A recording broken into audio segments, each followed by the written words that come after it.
Welcome back to Just Scrap Radio on BJPenn.com. I'm your host, Cole Shelton. Episode 101 of Just Scrap Radio. We had a good lineup, had a UFC Vegas 65 and a little 281 recap. We're leading off with Matt Frevola, who obviously picked up that big KO win over Ottman as Atar. Talked to him Monday morning, fresh off that win. Really good chat with Matt to recap that win and talk about that Patty call out. We're then going to be joined by Cody Brundage to preview his fight against Rodolfo Vieira. This is a big fight for Cody. Been very impressed in the UFC. Rodolfo Vieira coming off the loss to Chris Curtis. Obviously, he's looking to get back into the win column. Cody knows Rodolfo's a very good grappler. He thinks he can out-grapple him, but he also knows his stand-up is going to be a big key to this fight. We're then going to be joined by Miles Johnson and Vince Morales, who are fighting each other. Miles stepping up on short notice here. Vince was supposed to fight Jose Johnson. Miles, we talked about moving to Gloria May to work under James Krause, how kind of all that came together and how this fight came to be and taking this one on short notice. We redid this with Vince. I did talk to him when he's supposed to fight Jose. He's kind of glad that fight is off because him and Jose are pretty good friends. They've trained together. They play video games with each other. So it said it was going to be pretty weird for him, but he's really looking forward to this fight with Miles. He thinks a win over Miles does a lot more for him in his career. We're then going to be joined by Fernie Garcia and Brady Hiestand, both similar to Miles and Vince. They're fighting each other. Fernie coming off that debut loss.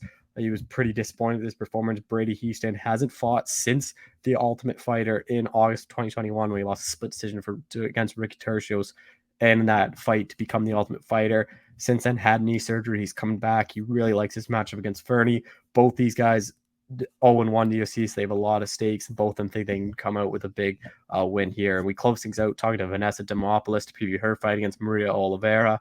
Vanessa kind of is hoping to get another win, another good performance. Obviously, she's coming off that split decision win over Jinyu Frey. Before that, she submitted Silvana Gomez Juarez. She's hoping to get another finish. She said, obviously, going the distance is good for her, but she believes that she can get another submission win here and really start working her way up that ranks. But be sure to share the show, subscribe, and tune in next week for another episode of Just Scrap Radio. All right, we're joined by UFC lightweight Matt Frevola, who doesn't even look like he got into a fight, 2 days ago. Matt, how's it going, man? Oh, it's going great, man. Nothing like a good old victory Monday. Yeah, obviously, great performance. Started out, obviously, Saturday morning, you posted that tweet, do you want me to bang or do you want me to wrestle?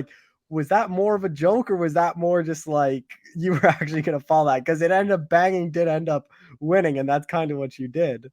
Yeah, I'm a man of the people, so we had to hear what the people wanted, and we delivered. How much was wrestling in the back pocket just in case? Is that something you trained for? Or did you think it was going to be a striking fight? It's always in the back pocket. I'm always prepared to wrestle. I always want to mix it up. And, I was about to take him down, but I just knocked him out first. Did anything surprise you about him in there? To me, I thought you were a lot quicker than him. You were more on point and sharp than him. Did anything surprise you that he did or didn't do in there? No, I knew that he was going to come out and try to be, patient. I know he's a counter striker. He wanted me to come out guns blazing, but I was coming out patient and wanted to kind of frustrate him with my movement, with my kicks, and get him overzealous to engage, which he did. And that counter shot, I imagine that's probably something you guys are working with just because he throws those big overhands trying to knock people out and he's kind of open for those counter shots. Yeah, I got him to get overzealous and come in with a big 1-2, and we made him miss and we made him pay, Would you say this is the biggest win of your career? Definitely. It's huge. At Madison Square Garden, in front of my people, it's definitely the biggest win. What was fight week like for you? Being back in New York, you were obviously getting a big pop from the crowd. What was kind of fight week like for you? Oh, it was great. People taking pictures with me on the street. It was a surreal experience, and it was a huge card. The buzz in the city all week was huge. I've never seen so many fight fans. Yeah, just had that big fight, big fight atmosphere all week, and it was awesome. And then did you, when we talked before, you said you kind of wanted to drag him into deep waters to really give him a beating. Like, obviously, first round finish is like very impressive. Like, do you kind of wish though it went a bit longer so you could give him that beating, or are you kind of happy with how it played out?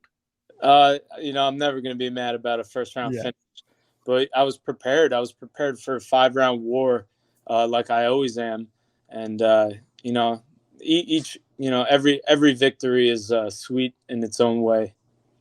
Oh, what do you think this win does for you? Because Aubin was the guy before the whole bag incident. Like everyone was saying, like, oh, like he's gonna knock out everyone. Like he's kind of the next big thing, and you took his O and did so rather convincingly. Yeah, I think it's huge. I think everyone knows not to miss a steamroller fight, and that I always bring it, and that on my best day I could beat anybody in the world.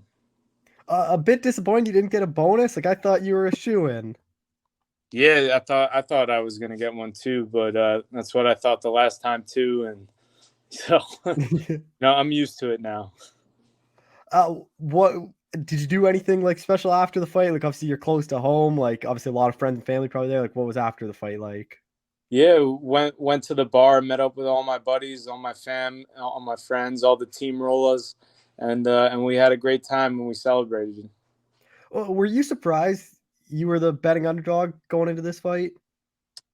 No, he was undefeated. He was knocking everyone dead. I've been the underdog my whole life. How much do you think that McKinney fight was kind of played a big role in this one? Just because everyone thought, oh, McKinney did it, like he's kind of gonna do the same thing. Where I don't think people really realize how that week kind of was for you and leading up, like all those changing opponents, and like I think everyone kind of just thought that he would kind of do the same thing when they haven't really seen that you could take a lot of those shots throughout your career. Yeah, let him keep thinking that. Let him keep thinking, and we'll keep proving him wrong. And then you obviously call out Patty after the fight. He has his fight against Jared Gordon. Like, how do you think he's going to do against Jared? We'll see. Jared's really good. I thought it'll be a good fight because I know they're both good. They're both well rounded, and so we'll see. I'm excited to watch. Actually, I'm excited to be there. I'll be there with Billy Mhm. Q. So that'll be a fun week. Do you think you get that fight next? Do you think they kind of keep him away from you, especially after knocking out two guys in a row like this? No, I don't see why they. I think that this fight makes sense. Like I said, win, lose, or draw. Even if Patty gets his ass beat, I still want to fight him in London. I want to go to London. I want to feel that atmosphere. I want to feel, the people. I love the atmosphere that Patty brings to a fight and Mhm. how electric it is, and I want to be a part of that. So, even if he gets his ass beat, you know, his comeback fight, we'll want to see it. And I think me and him just put on for fireworks of a fight. I I could finish him anywhere, but hey, he could finish me. I mean, I doubt it, but you know, it'll be fun. Do you think too, you're because of these two straight knockouts, like people are gonna forget about your ground game? Like for the longest time, everyone just kind of thought you were this wrestler and grinder and grappler, and now I think everyone's kind of flipped and they just think you're this striker and brawler kind of guy. Yeah, again, let him keep thinking. Let him keep thinking that I'm just a wrestler. But I've been doing this for a long time. I'm a well-rounded mixed martial artist, and I'm deadly anywhere it goes. Oh, when is kind of that time frame for you to return? Like obviously attention turns to Billy's fight, but like what's that ideal time frame for you? I'll finish the year, keep training, keep helping my team. Get into fight camp in the new year, January, February. I think March is perfect. Are you gonna go down to Tampa with Billy, or is he gonna come up to you guys in Long Island? Yeah, I'm gonna go down to Tampa the day after Thanksgiving. Go down there, see my mom down there. I'll stay with her and finish camp with Billy Q, and then in December we head to Vegas together. A bit nicer weather in Tampa than New York at that time too. Yeah, it'll be nice. I love Tampa. I spent a lot of my career down in Tampa. Lived down there for a while. It's definitely a second home, so I always love going back. Do you and Billy ever want to be on the same card together, or would you rather just kind of keep it like pretty close like this and be on different cards? Yeah, definitely. We've always we've always fought on the same cards. Coming up, and Team Quarantillo, Team Steam. It's one and it's the same. So we all Billy Q and Steamroller card would be insane with the amount of people we'd have come out, and just it would be a great time. I was talking to your brother after the fight, and he pointed out he's 2-0 as a cornerman. Like, is he maybe the best cornerman in history? Yeah, he's earning his spot, so he did great. He helped me out a lot behind the scenes, and then all fight week, I got to like boss him around all fight week because he was on my clock, and he did good.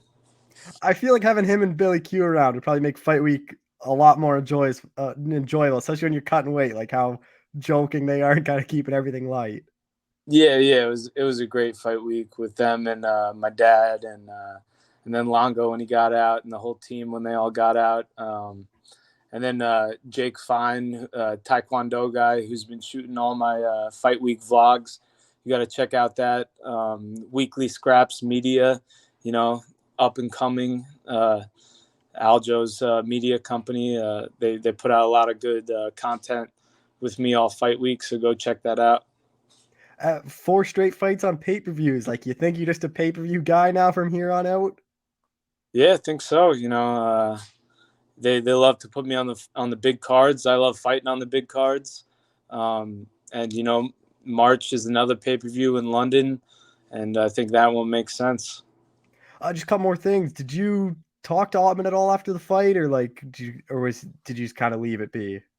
No, I went over, shook his hand, told him keep his head up or something. But he showed up fight week. He made weight. He stepped into that octagon, so he earned my respect. He was good. He was good all fight week. I was seeing him around all fight week. He was running around with his brother and his dad. I was running around with my brother and my dad, so it's kind of funny. We're all the same. We're all chasing a dream, and we went out there and we fought, and now we're both better men because of it. Are you glad to finally put this behind you? Because like you two have been linked for like what, almost 2 years now since you're supposed to fight. Yeah, definitely, and what a way to cap it off. So it's I think the steamroller bulldozer chapter is closed.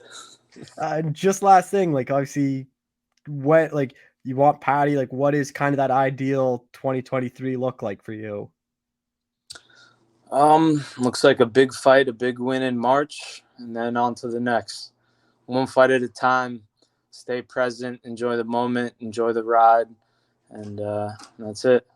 And you can enjoy this Jet season that's looking pretty good. Yes, sir. Next Sunday I get to watch the Jets, drink some beer, eat some wings, and have a nice football Sunday. I'm looking forward to it. I guess all week too, you guys would have been going at Billy just because Jets and the Dolphins beat the Bills. Oh, all week we're getting after him.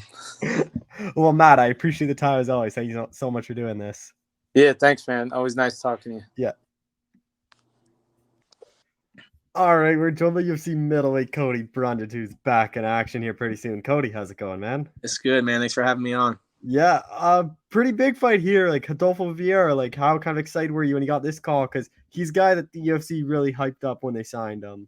Yeah, I was excited, man. I feel like I'm trending in the right direction if you're getting fights like that. I so far in my career, I feel like all I've done is shot up the ranks. I've punched up, which is a good feeling. And it's a tough test. He's a super talented fighter. There's a reason he's been pushed as hard as he's been pushed. But I really like the matchup style wise. And I had my eye on him. I felt like that was a fight that could happen. Just kind of, especially with him coming off a loss and me kind of having some steam behind me. So I was excited to get the call. And then what have you made of his run? Like I think he's 2-2 now in the UFC, and like obviously the Fluffy fight is one everyone kind of remembers, and then obviously rebounds nicely in his last fight against Curtis. Like even though he lost, like I think he kind of silenced a lot of doubters about his cardio that he only has 5 minutes. Like what are you kind of made of his run so far? Yeah, I agree with that. I feel like the Fluffy fight, he gets judged super harshly. I feel like everybody can have a bad performance. I feel like if you go back and watch that fight, he gets hurt pretty early, and anyone that's been in a fight knows like your cardio is much different when you're hurt. It's a different kind of fatigue when you're getting hit. So I don't put too much stock in that. I think he's made huge improvements in his striking. I feel like, that round one of that Curtis fight, he outstruck Chris Curtis, who's a great boxer. He's shown a lot of improvements there. He has that karate style now, which he didn't have before, and, a super nice jab. And I think that he's really improving a lot. He made his pro debut when I made my amateur debut. So he's only been fighting as long as I've been fighting, which isn't a ton of amount of time. So he's going to make improvements. His cardio, I think that fight got him a bad rap. I don't think he has like amazing cardio. I don't think he's going to do what Fluffy does to people and weaponize his cardio.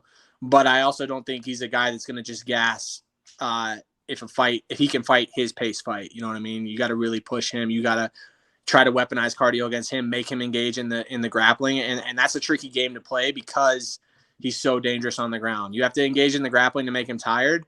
But you also have to know, like, when is it smart to do this where I'm not going to put myself in danger? And, I think he's a great fighter. I think his run, he's obviously talented if they're booking him against Chris Curtis, who's ranked 15 in the world. I think off that win, he got ranked top 15. So, he's a guy that I think super talented. He has really good finishing ability. And, I'm a fan of watching him for sure. I think I like his style of fight. And I just like the matchup for me, man. I really think it's a solid matchup for me. Do you think his striking looks better than what it is because his grappling is so dangerous and people are so focused on like their hips and like just where his hands are, not so that he's shooting, and then that kind of leaves the openings for him to land shots? For sure. I think he gets to dictate the fight because he's usually the bully. No one is coming after him because they're scared to get taken down. No one is really pushing pace. No one's really committing to their strikes because they're worried, if I miss this big, I'm going to get taken down. Which he's shown he can do that. He can make you pay for big misses. And once he gets you to the ground, it's pretty much been a wrap for him if he's able to get you there. So I think it's the same kind of thing like we just saw with Mackenzie Dern. Like people kind of struggle to strike with her because they're so worried about like, if I miss big, I'm going to the ground. And then this fight swings dramatically in the favor of Vieira or her. It's the same kind of thing. Same with Ryan Hall. But I do think Rodolfo has better striking than people give him credit for. I think he showed in his last few fights, he's got a good low kick. He's got a good jab. Like in that Dustin Stolfus fight, his jab was nice. Like it was popping. It was super crisp. Do I think he's like a super seasoned striker? No. And you kind of see that like as the fight goes on, his striking changes, right? Like as he gets a little more fatigued, the striking changes. He doesn't strike like a guy who's been in a lot of firefights. He strikes like a guy who hits pads a lot. He does like his combination and then he resets. He's not like, oh, I hit you, let me capitalize off hitting you. He just is going to throw his combination and wherever it lands, it lands. And then from there, he's back out. Let me reassess what's going on. So there's definitely like some he's not a vet in the striking department, but I wouldn't say I am either. I just feel like I have a more like go forward mentality. I'm willing to be in the firefight. And a part of that is I feel like I come from a wrestling background. And then the strikers that I work with, that's kind of how we strike. Like Dustin Jacoby is not afraid of a firefight. So if you're going to spar him, you better be, especially being the smaller guy like I am, I got to be willing to get inside, get hit to throw back. And he kind of has that karate style, which is very much in and out, You mentioned they would obviously coming from the wrestling background. Like how important do you think that'll be in this fight? Not just offensive wrestling, but defensive wrestling as well. So like you don't end up in bad positions when he tries to shoot on you. Yeah, for sure. I think that's a huge, maybe the biggest key to the fight for me, is I dictate where the fight happens. And, I'm not afraid to take him down. I'm not afraid to go to the ground with him. Like I said earlier, I just think it needs to be done smart. I feel like there's going to be points to find him, take him down, cook him on the ground and put myself in good positions and not get out of position. I think that's one thing that he's never fought. He's never fought somebody who's willing to engage in the grappling. I've been grappling my whole life, and so I'm not going to be intimidated to go anywhere, I just have to be intelligent when I go there. And I don't know if he's dealt with that. I also think that I'm the best wrestler he's ever fought for sure, and he went 0 for 20 on Chris Curtis, and I know he's gotten better since then, I'm sure, but I just feel like, he's not going to take me down if he's not taking Chris Curtis down. And maybe people think he will because they watched that Nick Maximoff fight and my wrestling defense didn't look great. But I'm excited to kind of right that wrong and prove that it's all there. Do you think there is a possibility where he could be fighting for his job here? Like, if he loses, do you think he'd be 1-3 in his last 4? I know, but like then again, like he is kind of a bigger name. Like I'd imagine they might keep. But do you think that is a possibility where he could be fighting for his job? I don't know. I feel like probably not. I feel like he gave himself some goodwill in the beginning of his career. I think he went like 4-0 in the beginning, with all finishes. But I feel like no matter what, like if you're in the UFC, every fight, I feel like I'm fighting for my job. I don't ever feel comfortable like, okay, they're going to keep me around now. I always feel like I'm one bad performance away or getting finished away from losing my job. And I don't know if everyone feels that way, but that's how I feel. So I'm just going to assume that's how he feels, especially coming off a loss. But I don't think so. I think he's built enough goodwill with his wins, his finishes. He's a pretty exciting fighter, I feel like, in the fact that he gets finishes and he's willing to fight guys like Chris Curtis and guys like Fluffy and have entertaining fights. Even that Fluffy fight, that was a super entertaining fight, And, so I think they'll keep him around. He's a big name, brings a lot of fans from the jiu-jitsu community, a lot of fans from Brazil. So, yeah, I think he stays around. And then with camp, like obviously, once again, you and Dustin are kind of going back to back. I think, 2 weeks apart you guys are? They're 3? Yeah, two weeks. Yeah, and same with Josh Frems. Like, so what is kind of the training room like with all you guys back again, fighting so close again? It's like, kind of just seems like it's happening all the time now. Yeah, I love it, man. It's awesome. I get pushed by, and then Rob Wilkinson, he's fighting in the PFL final. He's the week after me. So we're all in camp together. And it's a dogfight, man. It's literally a UFC fight every single time that we spar. So I feel more than prepared. I feel like I train with guys that are so talented and so well-rounded and so successful. I see their success, which in turn gives me confidence. It's not like I'm just sparring with guys that are going and getting their ass whooped all the time. It's guys that I see at the highest level are having success. So then I feel like, okay, I do well with them. I can be successful, And one thing that I feel like in the last year that's been a huge change for me, and it's been a good thing, is that I feel really confident that I have really good training partners. But before I used to feel like, I can do this because they do this. You know what I mean? Because I train with them so much and they're so successful, and I'm like, I can do this because they do this, which I don't feel that way anymore. I'm my own fighter. I can't make myself off their backs and the work that they've done. But having them in my corner and having them to train with definitely gives me a leg to stand on, where I'm like, okay, I can be successful because I know that when we train hard, I'm training with the best, literally the best guys in the world, and I'm holding my own. But I used to try to kind of like, well, I'm training with these guys, so that puts me at their level, and I don't feel that way anymore. I feel like I have to earn my level every day with those guys, which has been huge for me. It's been really good. Back to your fight, like, how do you kind of see it playing out? Like, if Adolfo gets his way, like, it's a lot of early finishes. Same with you, like, lately you've been getting a lot of these finishes. Like, how do you kind of see it playing out? Honestly, I feel like he's going to probably try to strike with me in the beginning. He's probably looking at it like me. Like, he probably doesn't think I'm a super polished striker. He thinks like, okay, I can show some of my new stuff I've been doing. This guy's not a grappling threat to me. I can show my striking. And, but I feel like in all his fights, that's kind of like when he fought Chris Curtis, he opened up with the striking, right? And he was having a lot of success, but then as he kind of fatigues, he falls back on his muscle memory and the things he knows, which is grapple, grapple, grapple. So I feel like it'll be a striking fight for the first round.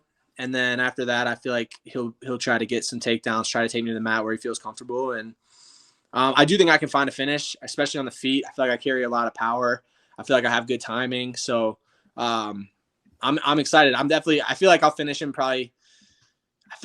in the third round, honestly. Late, maybe like early third round. I feel like the second round, a lot of wrestling, engage in the grappling, make him tired, and then the third round, go find a finish.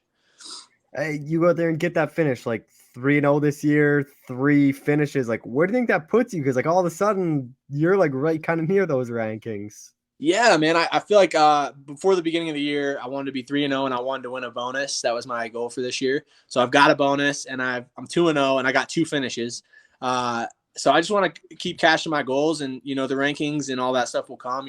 Dustin always jokes. He's always in my corner and he's like, I remember one time I was fighting before the Dolce fight. I didn't have a media day or anything. And I was like, dang, man, they don't want to talk to me. He's like, you go win, everyone will talk to you. I'm like, all right. So then that's all I think now. Just win and everything will work itself out as long as I keep winning. So I think that win definitely puts me, maybe a fight or two away from the top 15, but I just got to keep winning, head down, keep winning.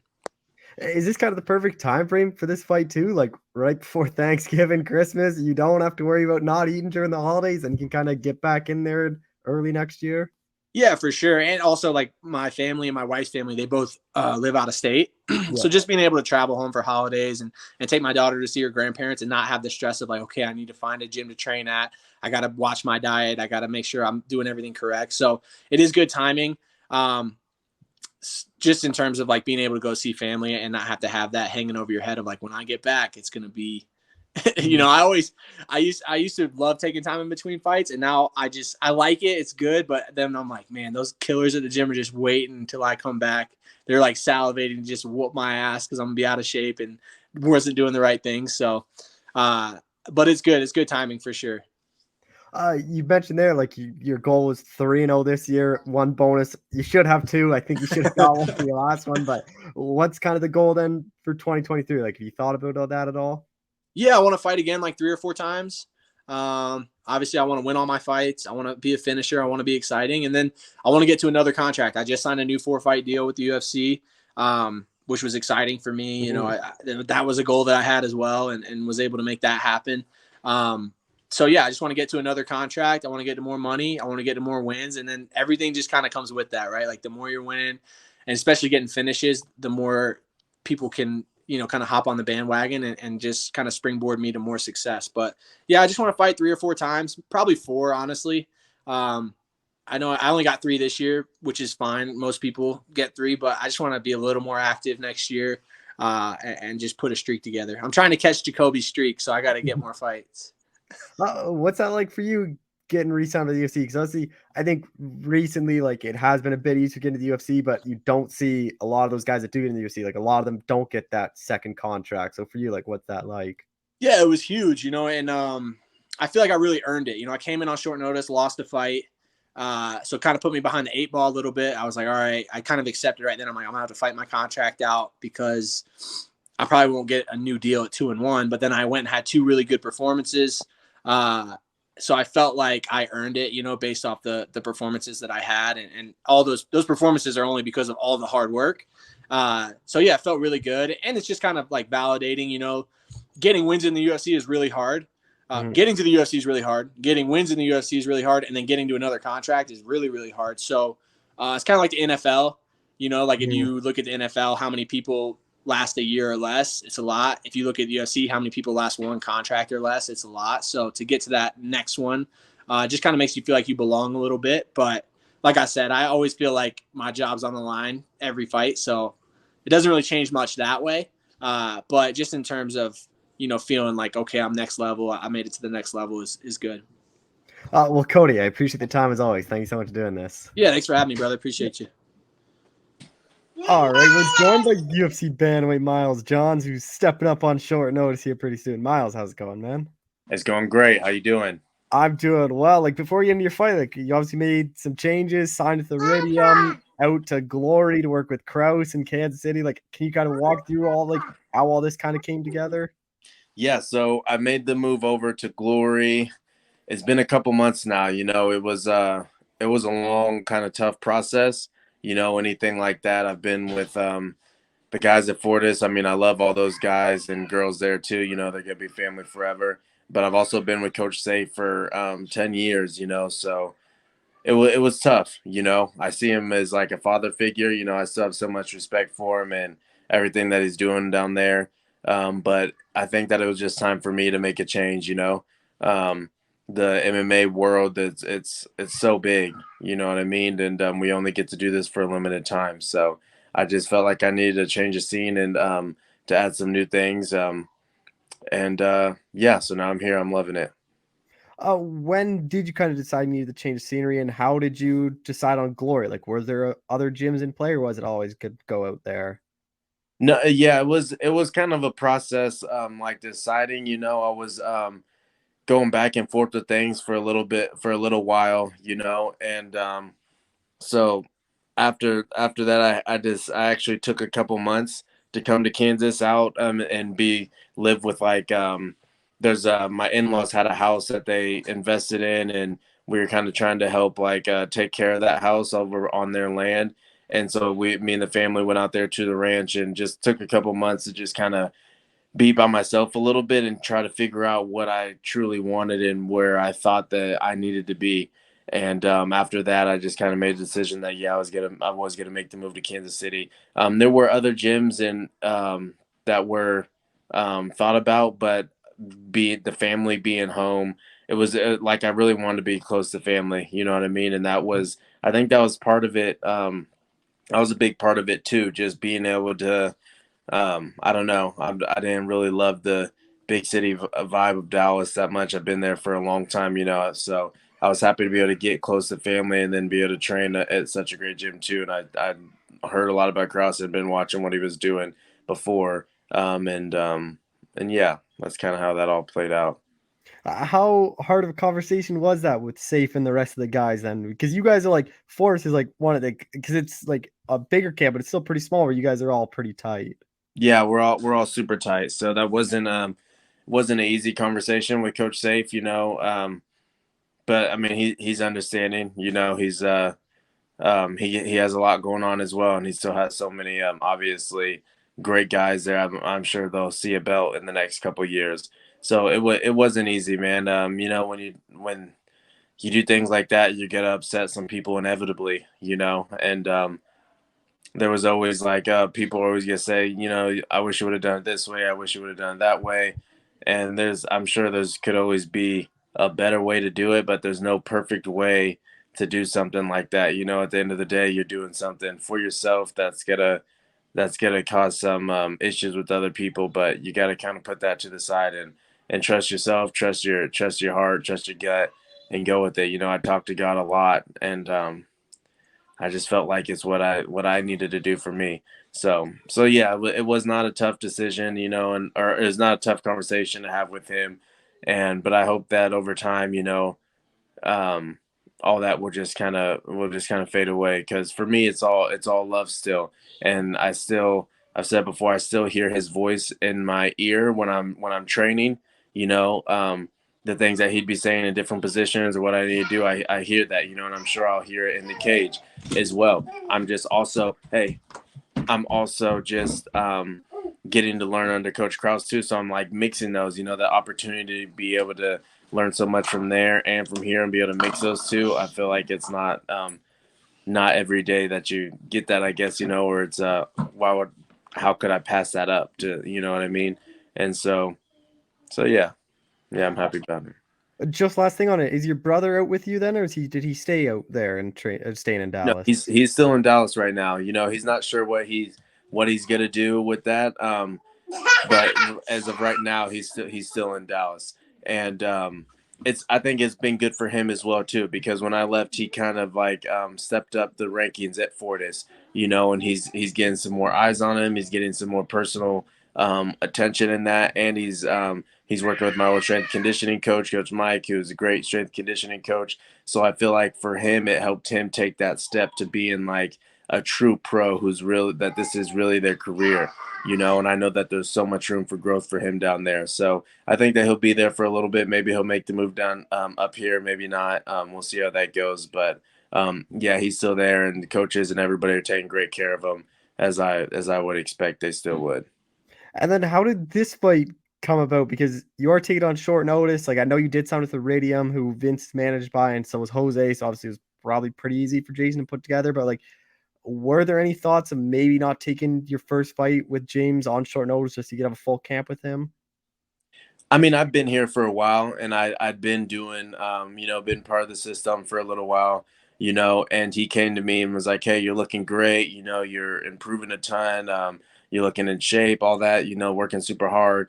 Would you be open to taking a short notice fight if one came up?" And I was like, "Yeah, absolutely. I'm ready to get back in there. I've been mentally preparing for it for a long time." And then, not too long after that, he gave me a call. He's like, "Hey, asking you shall receive." there's a short notice fight here. If you want it, it's yours. And I mean, no hesitation. It was like I'm ready to go. And I love the matchup. You know, we both like the matchup. I think it's a good matchup stylistically. So yeah, there was like I wanted to.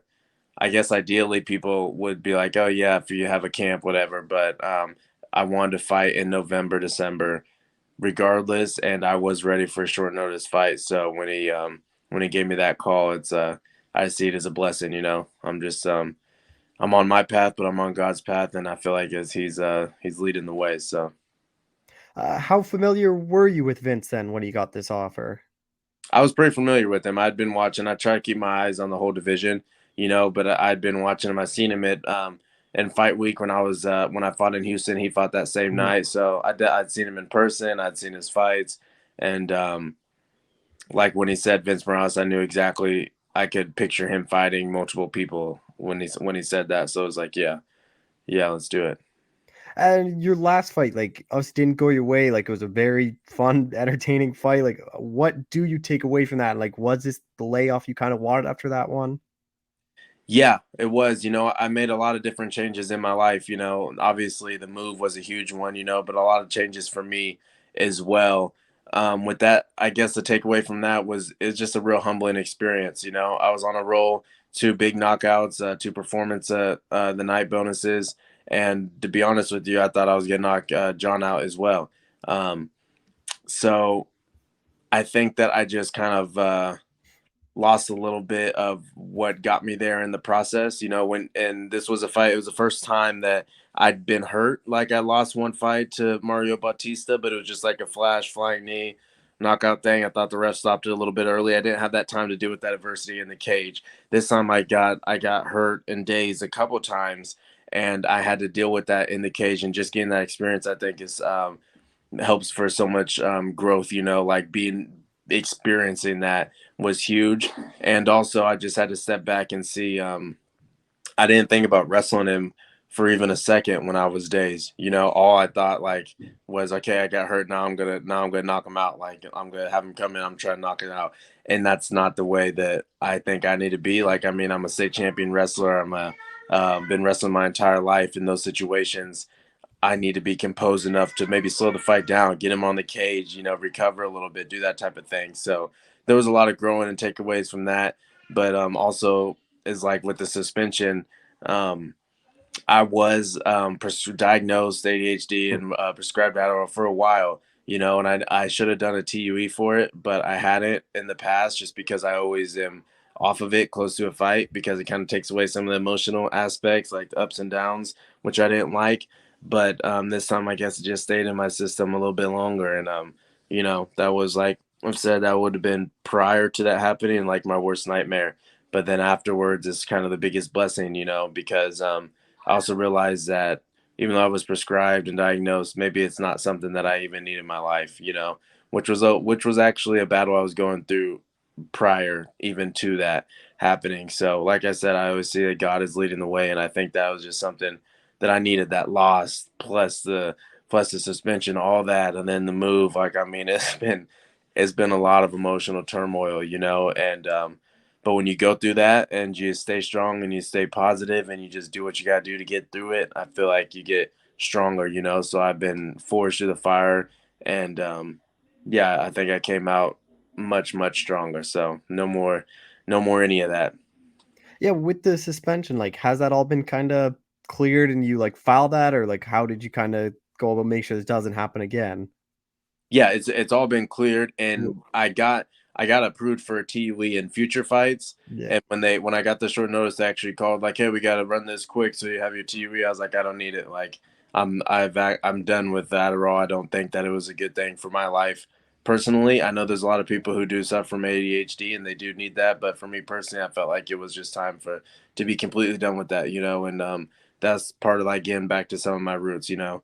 And so yeah, it should be all good for future fights. Don't have to worry about TUE, none of that.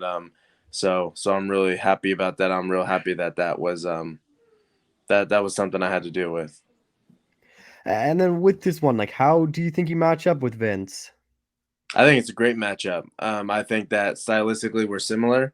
You know, he's a wrestler turned like boxer. He likes boxing, pretty heavy boxer style, and he comes in. You know, a lot of times I try to draw people in. I don't think I'll really have to do that with him. I think he's going to invite himself in. So I love that. I think it'll be a fun, exciting fight. I expect a couple car crashes, and we'll see who comes out on top. But I'm excited for the matchup.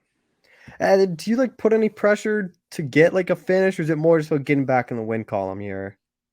I mean, I always want to finish. I'm always looking to finish the fight. Like I'm trying to be violent. You know, when I'm in there, I want to finish you. But I'm not putting pressure on. Like if it goes a distance, it goes a distance. You know, and I'm not really putting pressure on to win. You know, it's been kind of like people have asked me, "Oh, you're in a new gym, short notice fight." It's kind of like, is there pressure to like make this seem like it was the right move or anything like that? I don't really feel that because I know in my heart what I needed to do for me, and I did it.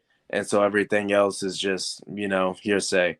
So no, I don't feel pressure to get a finish. I don't feel any pressure from any of that. I'm just happy to be able to do what I do, and I'm looking to go out there and just do my thing. And I think if I do it right, I will get a finish. But we'll see how it goes.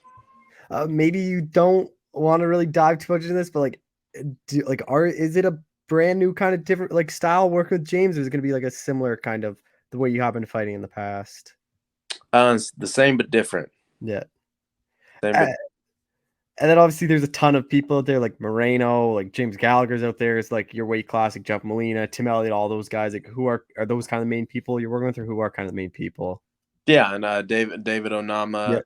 and then Pitbull Rojo, and then also Isaac Dogarian's been big. He's making his UFC debut. Mhm. I think January. He's a freaking stud, man. I'm really excited to see what he does with this. But yeah, there's them, and then so many other people. You know, people who don't. There's people out there who don't have a big name, or people aren't don't know of them, but super tough and super good in their area. So it's been good, and just to get different looks. You know, it's not like there's not good people for this. Obviously, there's a ton. Like so many good people, ranked fighters, people that will have like future champs, obviously, but you get used to people a little bit, you know, you kind of know what they do, and it gets a little bit stagnant, or what it just was for me. But yeah, so just getting all the new looks has been great.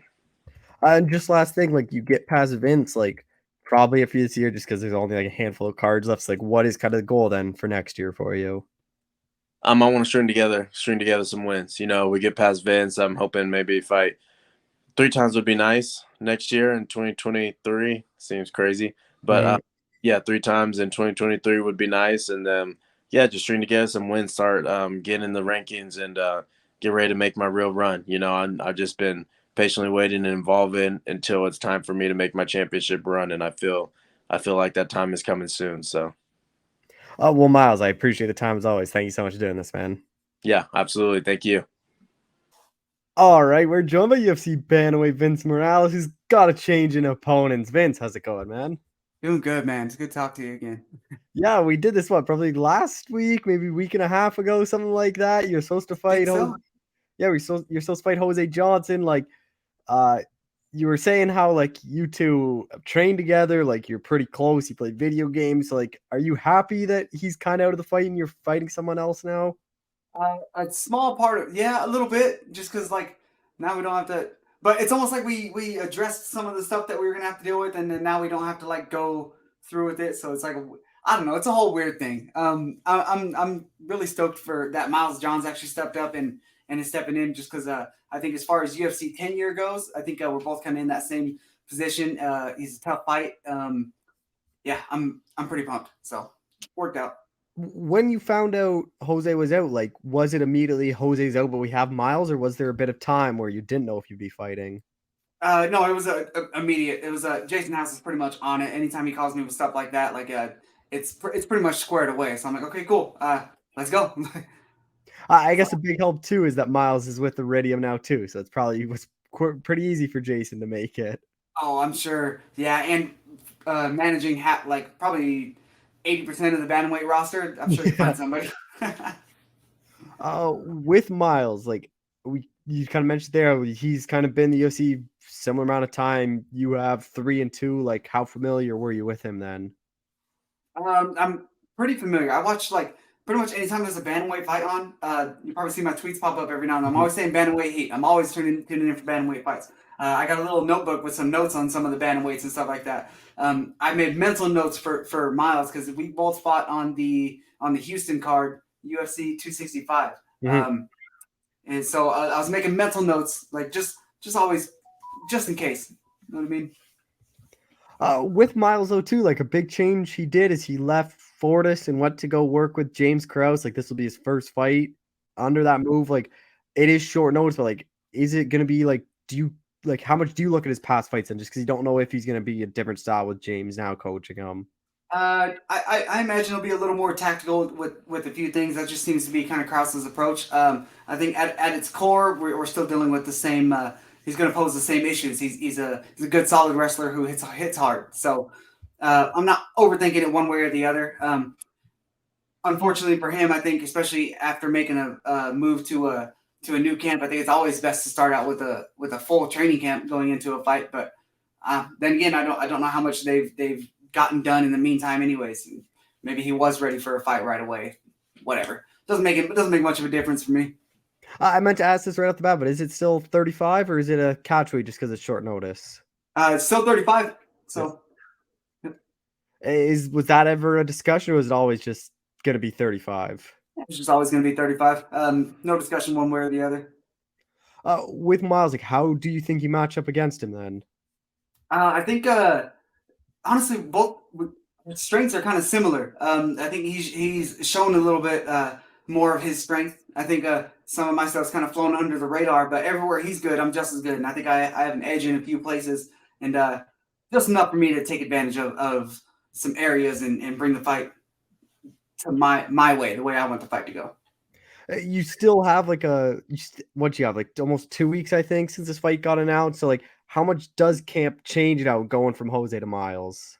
Just making sure we're real tentative not tentative, real aware of his ability to throw a right hand. Sorry, this thing keeps trying to focus on Ricky. Look at that. Yeah. Yeah, just being aware of some of the things that he does good. So we're trying not to change too much because pretty much the way we train over at Syndicate, we're always trying to strengthen me all around, right? So like me all around, I should be able to handle anybody else, and I just kind of adjust for what needs to be adjusted when the time comes. So do you spend any time like rewatching some of his fights or do you leave that up to your coaches? I spent a little bit of time. That's something that I started doing maybe a few fights ago. I just think it's what the professionals do, and they do it for a reason. I'm trying to be a professional. It's probably about time.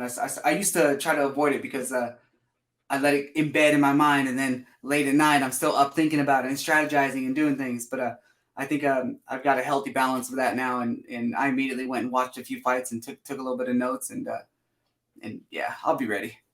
I think I'd be a terrible fighter just because I hate rewatching old fights because I know what happens. So I'm like, oh yeah, I know this is gonna get finished, whatever. Like when you study fights, like is there anything like you look for, or is it more just like watch it to see kind of what he's doing? I try to pay attention to the type of range that they operate at, that people operate at, because doesn't matter really what they change during camp, as far as like techniques or what kind of new stuff they add. That most people tend to operate in a specific range, and when they're having success, they've used something in their past, and it's kind of shown up again and again and again, and that's regardless of the new added techniques. So I just try to take those little things, find out what they did well, and either neutralize it or find a way to work around it. With Miles to Jose, like how much of your game plan changes? Or is it a pretty similar game plan for both of them? It changes just enough. It doesn't change too much. Like I was saying, we try to make sure that I'm the well-rounded, like high-level fighter that I am, and that's being ready. That means being ready for everything and anything. So it doesn't change much. Like I was saying, just kind of aware of certain tactics and techniques that he already likes to use. With Miles, like obviously good power, like he's knocked out Kevin Nativat, Anderson Dos Santos. Last one though, like against Castaneda, like that was a very entertaining fight. Like, what do you take away from like his past couple fights? Because like he's looked like he obviously has a ton of power, and that Castaneda one like was a really back and forth fight. Take a lot. Like sometimes it doesn't seem like he deals with somebody who moves around a lot very well. He can't really seem to settle and find his beat. And you see where he's successful when he was against Dos Santos, when he was kind of settling right there in front of him, and then Miles is allowed to set up and throw his big shots, and that's how it goes. So yeah, that's just one of the things I noticed right off the bat. How do you see this one playing out then? I think we both try to meet in the middle and find right hands, and the first person to do it is going to hurt the other person. I think it's a good fight. I think we match up pretty well. I plan to be the person dictating things just a little bit more. I think I've had pretty much a full camp. I think 6 weeks, which is pretty well perfect. I should be able to dictate things based on a pace wise, anyways. We'll see. I think it's a great fight. I'm as soon as I found out he was the guy, I was immediately motivated. I was talking to my cousin Ricky about this. I've showed these things. I call them glimpses of greatness, and I think I'm looking to do those on a more regular basis and do something spectacular. And he was saying, "So well, you can do it. Just go be. Don't overthink it." So that just go be has been my little mantra for the last few weeks. I'm like, all right, just go be. Just go do your thing. Yeah, that's something that stuck out in our interview when we were talking about the Jose fight, was how you're saying like, oh, it was kind of frustrating how you don't think you've really shown your full capability. Like, why do you think that is then, that you haven't been able to show like your true self then in these fights? I think I did a lot of my, I almost want to call it like emergency growing up in the UFC, these forced grown up fights where like it's the UFC, right? So we all know that as the premier organization for fighters. So to me, that means high level, great at everything. It's about the little things that we can take advantage of, and I think some of those have been overthought in my previous fights where I don't want to say freeze up, but I do good. I don't do enough. I want to do more. So yeah, just bringing that out. And then say you go out there and do finish Miles. Like, where do you think that puts you in this division? Puts me right back to where I was right when I was matched up with Jonathan Martinez. I think right outside like those top maybe 20 guys or so. Hopefully, I'm looking at something right outside the top 15, maybe in the top 15 next year. Yeah, just continuing to climb that ladder. Bantamweight's so stacked. I mean, seems like everywhere we look, there's some killers. So I'm okay with paying my dues, whatever that means. Do you still have a couple more fights on your deal? Yeah, I still have. I think there's 2 more on this contract. Is that something then to probably beat Miles and try to renegotiate then as well before that last fight? Generally, I think that's the better way to go about it. So yeah, I'm all for it. That's all byproduct stuff. I really focus on kind of the task at hand, and that stuff will come when it needs to. The task at hand, I got to deal with Miles Johns. You could pass Miles, like probably it for you this year, just because not a whole lot of cards. Like, what is kind of the goal then for next year? I'm trying to get 3 fights, 3 wins next year. That was my goal this year, and I was booked for 3 fights and got sick. Well, now 3 fights, but I got sick for one of them, so completely lost out on one of those, and then had the Jonathan Martinez fight. So scratch this year. I'm moving on, or not scratch the full year because I still got this fight. But as far as next year's goals, I know what I want and I know where I need to be. When you're non-camp, like, do you plan to go out and see Ricky and kind of train those guys again, or does he come out here? Like, how's that kind of work? 'Cause I know you guys do work with each other. A little of both. I go out there sometimes. He comes here. We got the PI and stuff here in Vegas, so he makes his trips and makes it worth it. He's having a baby here soon, so I'm assuming I'm going to be the person making the trips if I want us to be training for a little bit. So that'll be fun. Get to meet the baby and get in some work. Just last thing, I was commenting the background. It's looking nice. Yeah, anything you want to add, or is it just kind of staying like that for a while? I'm thinking about adding some stuff. You can't really see it on screen. I want to add a little floating shelf, maybe a little like neon astronaut or something up top. I actually got a bobblehead. I'm trying to get a little bobblehead stand like somewhere right here so you can see it. It's a little bobblehead one of my sponsors made of me. So I want that in view a little bit. So I'm gonna stick that up. But yeah, this is our setup for now. Do you use a setup like the video game, or is it more just for like interviews? What do you use it for? Me and Ricky just started a podcast actually. It's called Just Cuz. You can find it on YouTube. So yeah, I kind of thought maybe setting things up properly would be the best way to go. But yeah, Just Cuz we drop a show every week.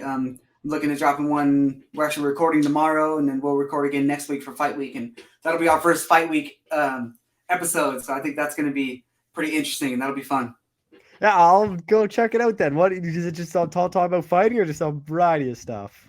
Variety of stuff. Most of it's fighting. That's like our primary interest. Is like it's all MMA related. But we've been swapping some childhood stories and stuff like that from growing up together. So it's been fun, man. I think every week we get a little bit better, a little more flow to it. It's cool. Well, Vince, I appreciate you redoing this. Thank you so much for doing it again. Yeah, of course, Cole. It's always good talking to you. Yeah. All right, we're joined by UFC bantamweight Fernie Garcia, who's back in action here pretty soon. Fernie, how's it going, man? Good, man. Thanks for having me. Yeah, I appreciate you. We've been doing this for a long time. I know, man. I was just telling my girl that you're like my OG since I was 5-0, since we fought on that Chuck Liddell Ortiz card back in LA. Yeah. Obviously, debut didn't go your way. I just want to touch on that quickly. Like, what do you take away from that? Because obviously, getting to the UFC is a big deal. And then, like, what do you kind of take away from that loss in that fight? I mean, there's not much I can take away from it, obviously, since that was very uncharacteristic for me. I'm a guy with high volume, and I throw 50, 60 punches around. So the fact that I went out there in my UFC debut and performed like that was, it was kind of very disappointing for me. And I feel like I let a lot of people down, my coach, my family, everybody who has been supporting me for the last 10 years. So, I'm just prepared that I'm not going to make that mistake again. Like with that though, like why do you think that happened? Like, do you think it was like octagon jitters, or like do you think it was some journey was doing, or like why do you think that happened? You know what? I don't think it was octagon jitters. Like I knew how good Journey was. Like people will never give him enough credit. I knew how good he was. I knew he could knock a lot of people out with his power. I knew his wrestling was underrated. He's a black belt. I knew he was a really dangerous guy. And with all of that, I knew I was going to beat him. I'm like, man, he can't beat me. I'm too good.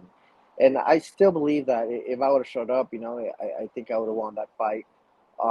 But I just didn't show up. I don't know what it was. I think he did a very good job on just kind of circling away. Every time I think he did it, he did his homework. And every time I was getting ready to attack with my punches, with my fury of punches that I usually do, he would just circle out. Every time he was there to be hit, I could even hear his corner and go, red, red, red, and he would just circle out. I mean, he was circling out. He was circling. I'm not talking bad or anything. He had a super smart fight. He hurt me a couple times. But he had a great game plan. He wasn't in the pocket a whole lot. He was able to hurt me from outside the pocket with those rangy kicks to the face, and he did a great job. But I think I wasn't prepared. I was prepared for him to stay in the pocket and fight me. And, he had other plans. After that fight, was it basically right back into the gym then? Yes, of course. I do a lot, of course, 2-3 weeks. But I'm not too worried about it anymore. After those 2-3 weeks, I felt sorry for myself. I did all that. And it was just right back to the gym. I didn't want to go off and change a whole lot of things. Just because I'm confident in my training and my style and all the things I've been doing for the last 5 to 10 years. I think it was just an execution. It was just something with execution, but it had nothing to do with the training, with the preparation, with coaching. Everything was there for me. So I didn't change anything at all. I'm just convinced that I'm actually excited to show what I could do in the UFC. After that horrible performance, it's only going to get a lot better from that. And then with this one, like a bit longer layoff than what you thought, or is this about the time frame you wanted? They actually offered me UFC Dallas July 30th. Yeah. But I had just gotten in a little car wreck a couple weeks before that, and it took me out of training for like nothing serious. But I had my shoulder, my bicep took like 2-3 weeks out of training, and that was just around the same time where they offered me a fight in Dallas. So, July 30th, I believe. So I said no to that, kind of recovered a little bit better. And then this was the next fight offer I received. How hard was that then for you to turn that down, being so close to home? It was hard, especially because I wanted to fight the following week after I lost. I feel like my whole life has been on pause after my loss. Like I'm not a loser. Like I was 10-1 before this, and even the fight I lost, it was a split decision that I thought I had won. So in my mind, I've never lost really. I'm a winner, and I walk around like thinking I'm a winner, and having to walk around my normal day activities in life as a loser, it just kind of bothers me, and I'm a little off. My swagger's off until I win. And then with Brady Hiestand, like how familiar were you with him? Like he was obviously on Tough. Like, is this guy you You knew, or did you have to kind of search him up? I had to search him up. I wasn't really familiar with the Ultimate Fighter guys. I've heard a little bit about Ricky. I did see the finale, the Ultimate Fighter finale. I do believe Brady won that fight. I truly think that Brady is the Ultimate Fighter winner. I thought he did enough to beat Ricky, and I think he should be. I thought he should have been the winner, and he's good, man. He's tough. He's young. He's 23 years old. Strong, buff, good grappler. Um, Good hands, power in his hands. Knocked out. I think he knocked out that Alpha Mug guy at the Yeah, house. Vince Um, Murdoch. Yeah. yeah, that dude. He knocked him out, and he was staying in the pocket with Ricky a lot, so that kind of surprised me. Let, let's see if he stays in the pocket on uh when we fight. Are you surprised you guys are getting matched up against each other? Just because I thought you two were like some of the better bantamweight prospects, even though you both did kind of lose your debut. I thought maybe they could try to get you both wins rather than make one of you guys go 0-2. Yeah, I mean, a little surprised. I know he's a huge prospect and he's super young. I mean, um, even though I lost my last fight, I do believe I can go on a 3, 4, 5 fight win streak here, and make some noise in the division. And I think can he. So yeah, definitely a little surprised that one of us is gonna have to go on a 2 fight losing streak, which will suck. But it's not gonna be me, man. With Brady, like he's coming off an ACL surgery, like hasn't fought in over a year. Like, how do you think that's gonna kind of impact him here? Not much, man. He's 23 years old, man. He's 23 years old, smart kid, strong kid. I'm not looking too much into that. Like, I know he did his homework on recovery. I know he did his best recovery. Like, I know MMA's his life, so he's doing everything he can to recover. Um, I'm not looking much into that. I'm preparing for the best Brady. I know he's a really strong grappler, good wrestler, and power in his hands. So I'm preparing for the best version of him. I'm not even thinking about his ACL tear. How do you think you match up against him then? I think I match up well, not specifically him, but I think I match up well against anybody in the division. I have wrestling background, turned into a boxer, so I can good grappler. So I mean, you would really have to kind of. I think if I would lose again, it would be like how I lost to Journey. It's like not a weird type fight, kind of not a fight type thing. But if somebody comes to fight, I mean, they're not gonna. I mean, if they can take it, I've gotten taken down a couple times. I've been back in my feet in less than 5 seconds every time. Wrestling background, boxing background, so I think I'm very well rounded. So I think I match up very well against everybody. But I mean, Brady is super game. I mean, after seeing a couple of his fights, I'm a fan of the kid. He's 23, and I look forward to seeing him for the next 10 years. I'm not sure if you have, but obviously I know Morano is Ricky's coach, like Alex Morano, and obviously he's at Fortis. Like, have you talked to Alex to ask how like they kind of studied Brady, or is it more just letting Safe kind of control that all? Oh no, absolutely not. No, I don't have to go that far. I have the best coach in the world, and Coach Safe, and we don't have to go that much and sneaking around. And we prepare for the. It doesn't matter. We're not even preparing for specifically Brady. Like, we're preparing for the best grappler, best boxer guy to come at me, and that's how we usually train. So there's nothing that Brady's gonna be able to do that I'll be surprised. And I'm not saying like he's great, like his grappling is great, his wrestling is great, but um, everything that he'll bring to the table, I see every day at the gym. How much pressure, if any at all, is on you then to kind of get the win and show up and kind of show the UFC fans like your real self? I mean, it's obviously a lot of pressure because my back's against the wall now. If I lose, I think I'll be facing a release from the UFC. But it's also an opportunity for me because all the people that saw my last fight, and I know there was a lot of eyes on me, and I performed the way I did. So a lot of people think, I'm a fraud and I suck and I shouldn't have gotten signed, and I got lucky on my Contender Series knockout and all that. So it's a great opportunity for me to just go out there and show them who I really am. I didn't even fight 10% of what I fought. It was so weird, kind of getting into a fight and not actually fighting. I got, I mean, credit to Journey, but it was just the weirdest fight of my life. I couldn't get to him. He kept on circling. That cage is humongous. I don't know how big that cage was. So I mean, we didn't really do a lot of exchanges. I was trying to fight a little bit, and I couldn't. Couldn't find my range. I don't know what happened, but it's not going to happen again. That's the only thing I'm sure of. Are you excited then to go back to the smaller octagon at the Apex? Yeah, I'm super excited. I'm not blaming the big cage, of course. I'm kind of just putting out what I was thinking at that moment. He kept on circling, and he had a lot of room to circle. He didn't really want to engage much. But yeah, I mean, sure. I mean, big cage, small cage. It's not gonna happen again. I'll pull the trigger for sure this time. How do you see this one playing out then? I see a war, man. I mean, like I said, Brady is super tough, and he went to the house with a knee injury, and he ended up winning. And I thought he looked great in doing so. I thought he looked great against Ricky. So I know he's gonna be wanting to shoot a lot and put me against the cage and all that. But I mean, that's easy to defend. I mean, the UFC, it's hard to keep somebody against the cage and taking them down and grinding them down. Like, everybody has wrestling now. Everybody has good takedown defense now.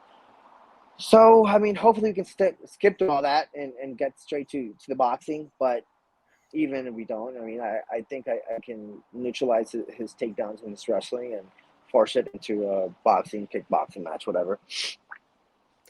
Do you put any pressure to get the finish? Or is it more just about getting the win and getting your hand raised? The finish would come. Every time I thought, before I got to the UFC, that's all I was thinking about. Getting the finish. I need a finish, and it just never came. I felt like you're always thinking for it, so it never comes. You know what? Once you stop looking for that finish, it'll come to you. So I'm not out there thinking, I need to finish this guy. If I'm doing the right things in the fight, it'll come. Oh, what do you think a win does for you and puts you in the division then? I haven't really thought much about much after this fight. After my last fight against Journey, I had everything planned out, man. I was like, I'm gonna be Journey. I'm gonna bidding on him, and then I'm gonna fight this guy, and then I'm gonna go on a big winning streak. So after I lost, I was like, man, maybe I shouldn't be planning ahead. But hopefully with a big win, I want to fight. I want to fight again, January, February, and then I want to fight 4 to 5 times next year. That's my best case scenario. Brady does have a bit of a longer reach than you. I know you work with a lot of taller guys anyways at Fortis. Do you think that's going to play much of a role in the fight then? Of course. I've been boxing for 5 to 10 years.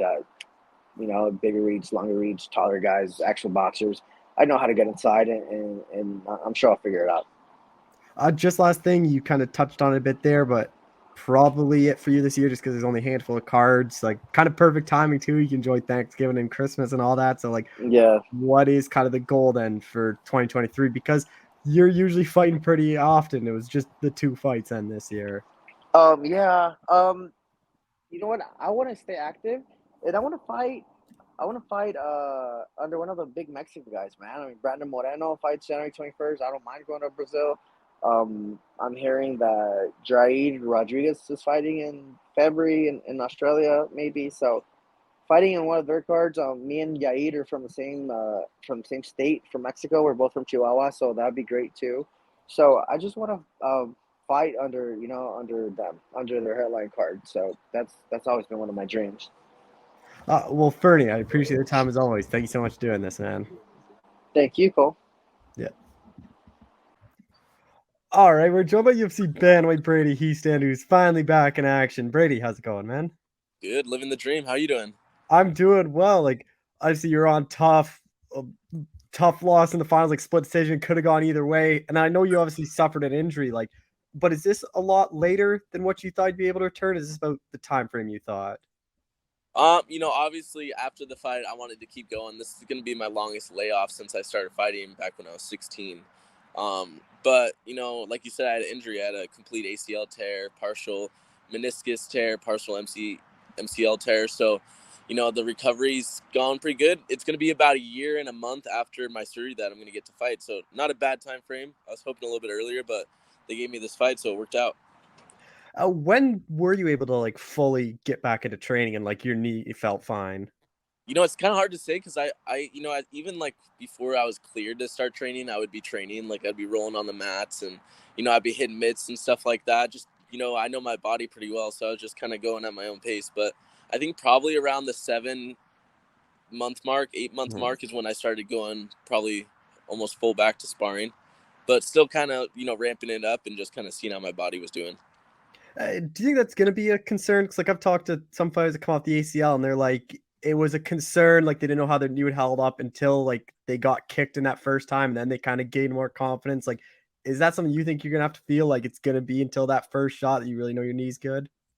No, I don't think that's not really like my style or who I am. Like, I mean, if I can fight 3 fights on the Ultimate Fighter without the ACL, yeah, I'm pretty sure when it's, replaced and holding up pretty good and cleared by the doctors, I'm pretty confident in it. And then Fernie Garcia, like how familiar were you with him when you got this offer? Actually, I wasn't familiar with him at all. I'd never even heard the name up until I got the call. There's so many people at bantamweight. So once I saw his name, I researched about him, and he's a good fighter. He's got good wrestling, got good boxing. So I think it's going to be a good win on my resume. And then going into your second fight, like what do you take away from that fight? Like obviously coming off with the ACL injury, like going into it, and then you still did very well against Ricky, even though you didn't get the win. Yeah, I think the whole Ultimate Fighter, the whole experience, fighting those guys, because if you look at the guys I fought Josh Reddinghouse, who's from my hometown. He was like the legend of Spokane at 135. Fought Marlon Moraes for a title. He was, he's 31 and he had such a deep record. I think it was like 16-4 at the time.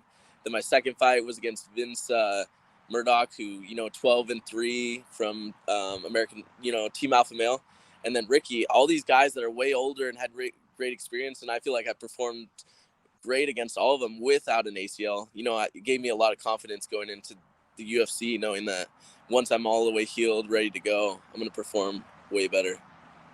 And then after studying Fernie, like how do you think you match up against him? I feel great. I like his hands. I think he has a good trailing left hook, and he can still crack with his right. But I feel like you don't see a lot of TKOs on his record, so I think he has good hands, but he doesn't have like the extreme knockout power. He has some good submissions, but if you guys watch Tough, I feel like my ground game's next level. But I'm excited to see when you get matched up against these guys in the UFC, everyone's tough. But I'm excited to go out there and put on a performance. And then I know you helped Juliana the past season at Tough. Like, what was that kind of experience like? You go from being in the house to the next season, you help coaching it. Dude, that was such a cool fucking experience, especially because, we were talking about it, all this in the house. We're like, dude, it'd be so cool to be on the coaches because they get all the perks of being on Tough, where you're in Vegas, you get to come and train all the time, you get to use the PI, all this stuff, but they're not locked up and, thrown away the key. They get to go out and party. Like we would talk to Craig Jones and Colby Thickness, and they'd be at clubs coming in the next day training with us. And so it was really cool being on both sides and kind of seeing, both sides of the spectrum, where I could go out and still go train at different gyms, but come to the Tough show every day. And then also it was cool because I could relate to the people that were on the show because, not even a year before that, I was in their same position. Back to your fight with Fernie, obviously a very good wrestler. What did you make of his debut? Because obviously came up short against Journey Newson. I think, I'm going to throw it up to maybe Fernie wasn't present for that fight. Maybe it wasn't his best performance. I'm going to expect him to be, 10 times better than that. Jeremy Newson fought a perfect fight, and he didn't make any mistakes. He came out, he stayed long. He didn't get into those tight boxing exchanges that Fernie's so good at, and had some slick ass takedowns. But, at the same time, Fernie didn't get submitted or get taken out of there. So he still did really good. And back to the Apex, like, do you like that going back to where you've been a lot and you're pretty comfortable, or do you wish it was in front of fans? It's kind of a bittersweet. I feel like I'm so used to Apex because my last 3 fights have been there. So I feel like, it's just like home. But yeah, I think one of these days, hopefully after I get this win, they'll put me on a pay-per-view card and I can go out there perform in front of some fans. But, the upside of being at the Apex, it's a fight night. So, it's a little bit easier to get those bonuses. Are you kind of viewing this as like your real UFC debut? Because when I've talked to a lot of people off Tough, they kind of think like they view that second fight as their like legit debut because you're not wearing the Tough shorts. It's nothing to do with Tough anymore. Like, do you think that is the case, or do you kind of view this as your second UFC fight? No, this is definitely my UFC debut. Yeah, because, it's still part of Tough. That's like a competition. It's the tournament. Like you said, you're wearing the Tough gear. Me and Ricky got fight of the night, but we didn't get fight of the night 50K because we were technically not in the UFC. So I think this fight's going to be for sure my UFC debut, and then I'm trying to keep it undefeated in the UFC. Training camp, like, has it been just in Washington, or you kind of have gone all over again? I haven't been to Chicago yet, but I've been to Vegas a few times, just going and getting some training and working at the PI, but mostly up here in Spokane. I got some killer guys like Sam Cecilia. I got my buddy Ethan Rhodes, and I have even had some people from Montana come up. So I got all the train partners I need up here, and, it's in the comfortability of my own home. What's it like for you? Because you're kind of up and coming in this thing, to see all these guys and girls from Washington do well, like Juliana, Chiesa, like Terrence McKinney, like all kind of guys in your area are kind of doing very well in the UFC. I know. I tell people there must be something in the water because, Spokane, for not being a big city, we're such a fight town, and we produce fighters. Even like back in the day, we were producing guys like Lyle Beerbaum and Cody McKenzie, and Misha Tate came through Spokane for a while, and her ex-husband. And so yeah, I think Spokane just produces fighters. I think it's our gym, Sick Jitsu, and our coach Rick Little. He just instills such a grit in all of us that makes us tough as hell. With this one, how do you kind of see it playing out? Like Fernie showed in his last fight, I think he's a pretty durable guy, like tough to get out of there. Yeah, I want to be the first guy to finish Fernie because I feel like I put such a pace. I'm in the best shape of my life, and my body's holding up. So my goal is to go out there and finish him round 2. I want to go out there and put on a performance, put a pace, be smart. I know he got good dirty boxing. He's good in the pocket, but I feel like once I get in there and kind of put the pace on him, I think I can finish him. You're also going to have, I think it's a 4-inch reach advantage. Like, how do you think that's going to play a role in the fight? I didn't realize that, but that's pretty crazy. Yeah. I was looking at it. I think he's 67, and unless he was 71. Yeah, I'm 71 and a half. So yeah, 4-inch reach. That's pretty good, especially for our style matchup because he likes to throw big hooks and stuff. So, I guess that just works to my advantage. But I didn't even know that. So thanks for that. Yeah. With this one too, like you get your hand raised here. Like, what are kind of those emotions like getting that first UFC win? Say that one more time. Like, what are those emotions? Like, you get your hand raised. Like, what are those kind of emotions like getting that first UFC win? When I get it, I think it's just gonna be, it's just gonna be validation for all the hard work. I'm already envisioning it. I already see it happening. I already see my hand getting raised, and so I don't think it's gonna be too foreign. It's gonna be familiar, but it's just gonna make it that much more real. And I know, like, obviously, your goal is probably pretty active, but probably unlikely you can get one more in just because I think there's only like 3 more cards after year 1. So, like, what is kind of the goal then for next year? Like, is it hoping like to get on one of those first couple cards of the year? Yeah, for sure. I'm trying to stay active. I'm young. I'm only 23. I got a lot of energy. I got a lot of fight. This is literally all I do. It's all I invest my time in. I'm never out of shape. So yeah, I'm just trying to rattle them off. I'm trying to climb that ladder and get there to the title as quick as possible. Are you full-time fighting now? Because I remember on Tough, weren't you like firefighting or something? So, yeah, because like before, obviously, everyone knows before you get in the UFC, you're not making that much money. And even at the lower levels, not making a whole lot of money. And so one of the ways I could train full-time is I was a resident firefighter. So I'd live at the fire station and I would work, like one 24-hour shift a week on the weekends. And then I would just train full-time. But it gave me a place to live, a place to make money and stuff like that. But since then, I actually bought a house. And so I rented out to some roommates, which we all, train and stuff. So it makes it cheap to live and I can still train full-time. Well, Brady, I appreciate the time. Thanks so much for doing this, man. Yeah, no worries. All right, we're joined by UFC strawweight Vanessa Demopoulos, who's back in action. Vanessa, how's it going? Life is amazing right now. I'm feeling great. How are you doing? I'm doing well. Like back in action in November, like 5 months after your last one. Was this about the right time frame for you?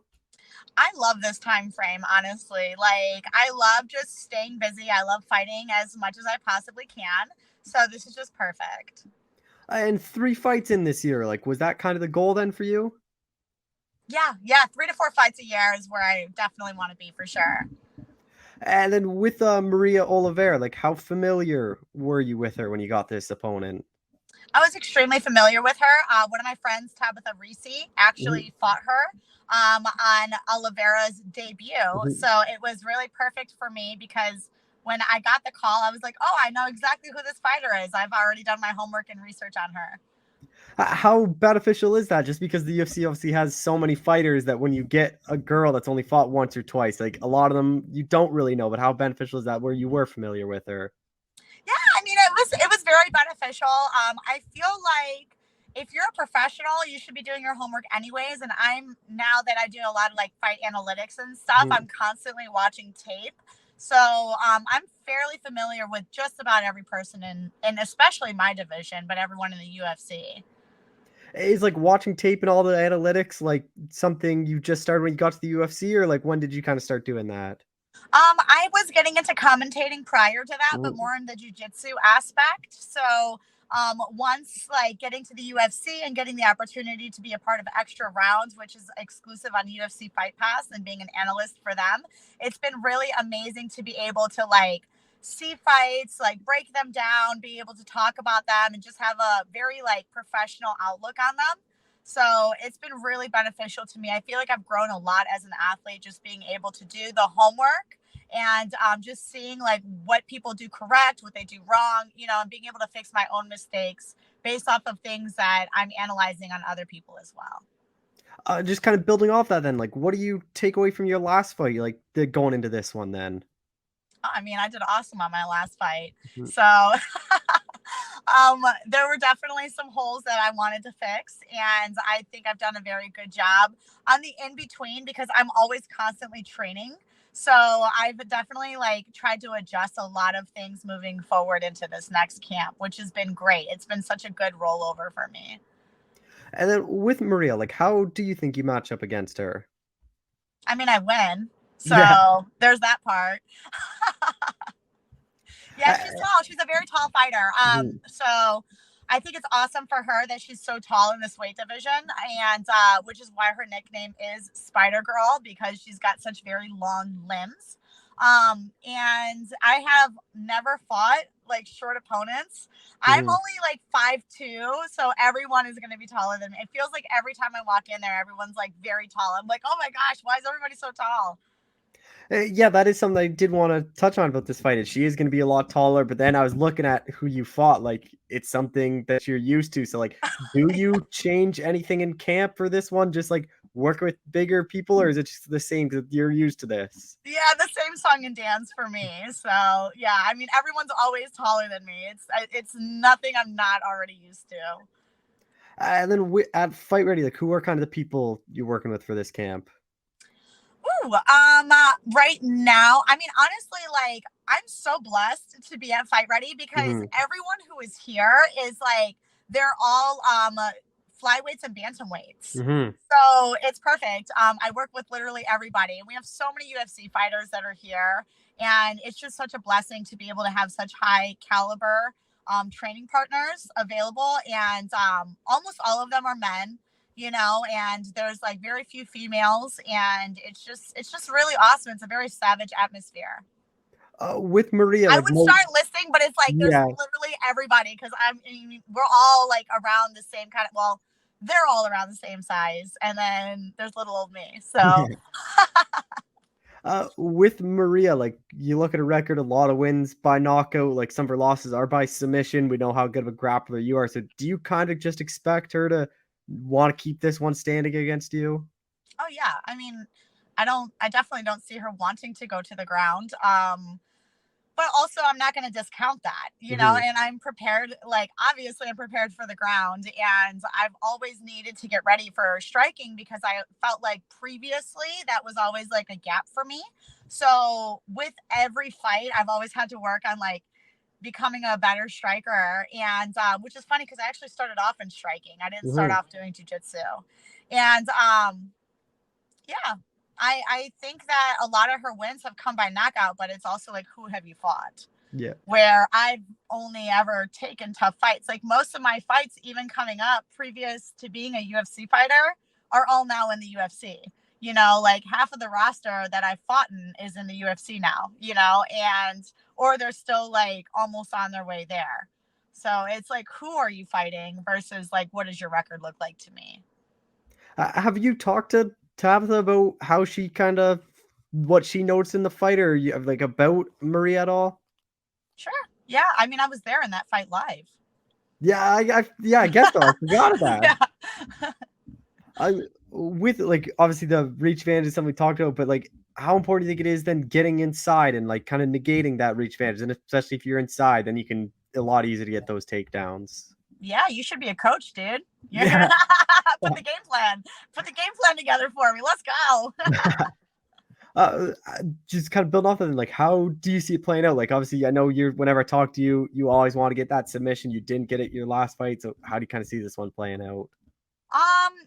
Yeah, you know, I see myself going out there and fighting, and I don't really look forward to like, man, I'm gonna submit this person, or man, I'm gonna knock this person out, because I know that I have like a lot of strengths. Like I'm extremely strong. I'm very powerful. I'm very skilled and very well rounded. So I'm willing to see how things unfold and take them one chapter at a time. As I'm out there, I'm very good at adjusting on the spot. I'm an extremely good listener. So, and I think very well. I'm very calm, which is good. But do you think because your grappling is so good, your striking gets overlooked by people? All the time. Yeah. Like, I think it's hilarious. And I really showed that off in my last fight where it's like, I'm not just a grappler anymore. And I haven't been for quite a while now. But yeah, I'm definitely not just a grappler. So they need to kind of look out a little bit. It's like, how are you going to beat me now? Like, I'm a striker. I've outstruck in the strikers. I've outgrappled the grapplers. Like, what do we like? Let's go. You get your hand raised over Maria, like 3 wins in a row. Like, where do you think that kind of puts you in division? Because then you're kind of right near getting a ranked opponent. Man, that would be pretty awesome, actually. Yeah, I'm really looking forward to that. I'm looking forward to moving my career in the right direction, you know, and it's the proper trajectory. Like, I think that sometimes you see people come in and they grow very, very fast, and then they're not prepared for that. And I've been nothing but prepared for this. Even like becoming the LFA champion, like I became the champion because I took the toughest fights. And getting here to the UFC, it's like there are no easy wins. Like there are no easy fights. Like everyone who is here is going to be tough as nails. And I've always only trained with people who were tough as nails. So I do know that eventually I will be in the top of the division. And I look forward to that. So I welcome these challenges moving forward. A bit disappointed you're just at the apex because I know when you had your 2 fights going in front of the crowd, like that, you kind of showed off how big of a star you could be fighting in front of a crowd. Yes, like I want to be in front of a crowd. Like, let's do that, you know? And it's difficult for me to fight in front of the apex, but I think that either way I shine. You know, it doesn't matter. Like I will take my time, I will pay my dues, and I will get in front of these pay-per-view events. I will be the main events eventually. And yeah, so I'm just paying those dues. That's what it is right now. And that's okay. Just 2 more things. Like you beat Maria. Like, do you care who would be next, or is it right now just kind of whoever the UFC gives you? Yeah, right now the only opponent that I see is Maria. So that's the only thing I care about. And then just final thing, like probably it for you this year, just because there's only like 3 cards, I think, after you. So like, what is kind of the goal then for next year for you? Man, I know that they're already starting to put together the January card, and it's like it's even difficult for me because like they're putting together the January card right now, and it's like November. If I fight in November, then it's like December, January, like obviously like end of January, February is where I would really want to be. Have you looked at like next year, like what you want to be like? Because like, is it like 3 fights again, or is it like just kind of taking it one fight at a time? No, I want to fight. Yeah. Like I don't want to be sitting around. Like I want to fight. I want to fight. I don't care about vacations. It's like it's hard to train during the holidays because I love my family so much. So it's like I do take that time to actually go home to Ohio and be with my family for Christmas, which is what happened last year because I fought in January. So it's like I was in fight camp, but I still went home. I still took that time with the family. So like that's the only difficult part. But like I don't care about vacations. Like I don't care about traveling. I don't care about going out having fun. Like I am very happy to be in fight camp. I'm very happy to be just like completely settled down, totally focused, and just like moving forward with my game plans. Well, Vanessa, thank you so much for doing this. I really appreciate it. Yeah, you're awesome, dude. I appreciate you.